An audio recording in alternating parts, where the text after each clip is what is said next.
మాట్లాడవచ్చదే కోరుతున్నాను. మూడు రంగుల జెండా బట్టి సింగమోలే కదిలేనాడు ఒక్కరో కాంగ్రెస్ సూర్యుడు మన రాహుల్ గాంధీ నిగదీసి అడిగే మునగాడు వీడు భూమిన వానైతాడు బీదసాదల ధైర్యం వీడు దోపిడి దొంగల భరతం పడతాడు మన రాహుల్ గాంధీ దేశం బంగారు పోతే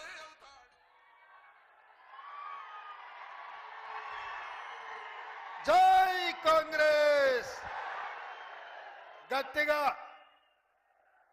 జై జై కాంగ్రెస్ ఇంకా గట్టిగా జై కాంగ్రెస్. మిత్రులారా,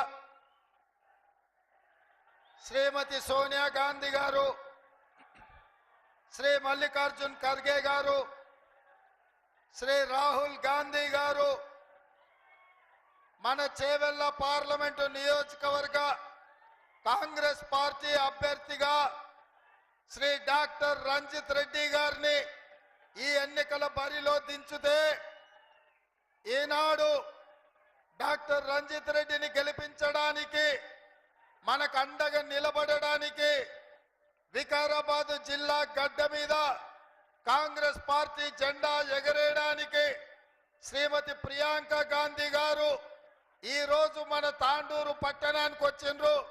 మిత్రులారా, మీరందరూ నిలబడి పెద్ద ఎత్తున చప్పట్లతో శ్రీమతి ప్రియాంక గాంధీ గారికి స్వాగతం పలకండి.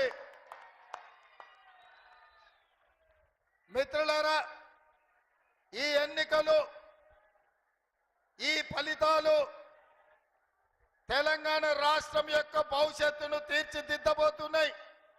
ప్రధానంగా మన వికారాబాదు జిల్లా పరిధిలో 4 అసెంబ్లీలు ఉంటే ఆనాడు శాసనసభ ఎన్నికల్లో డిసెంబర్ నాడు కొడంగల్, తాండూరు, వికారాబాద్, పరిగి నియోజకవర్గాలలో మీరు అత్యధిక మెజారిటీ ఇచ్చి 4 శాసనసభ్యులను గెలిపించడంతో మీ అభిమానంతో, మీ అండతో, మీ రక్తాన్ని చెమటగా మార్చి మీ భుజాలు కాయలు కాసేలా కాంగ్రెస్ పార్టీ జెండా మోసి గెలిపించినందుకు ఈనాడు తెలంగాణ రాష్ట్రానికి కొడంగల్ నియోజకవర్గం నుంచి ముఖ్యమంత్రిగా, వికారాబాద్ శాసనసభ నియోజకవర్గం నుంచి గడ్డం ప్రసాద్ కుమార్ గారు శాసనసభ స్పీకర్ గా రాష్ట్రంలో అత్యంత కీలకమైన 2 పదవులు, అది ముఖ్యమంత్రి పదవి, శాసనసభాపక్ష స్పీకర్ గా మన వికారాబాద్ జిల్లాకే దక్కింది అని అంటే ఈనాడు కాంగ్రెస్ పార్టీ ప్రభుత్వంలో మనకిచ్చిన జిల్లాకు ఎంత ప్రాధాన్యత ఉందో మిత్రులందరినీ అర్థం చేసుకోమని నేను విజ్ఞప్తి చేస్తున్నా. మిత్రులారా, ఎక్కువ విషయాలు ప్రస్తావించను, కానీ 2 ప్రధానమైన అంశాలను ఈరోజు మీ ముందు పెట్టదలుచుకున్నా. చేవెళ్ల పార్లమెంటు నియోజకవర్గ ప్రజలని ఆలోచన చేసి తీర్పు ఇవ్వమని అడుగుతున్నా.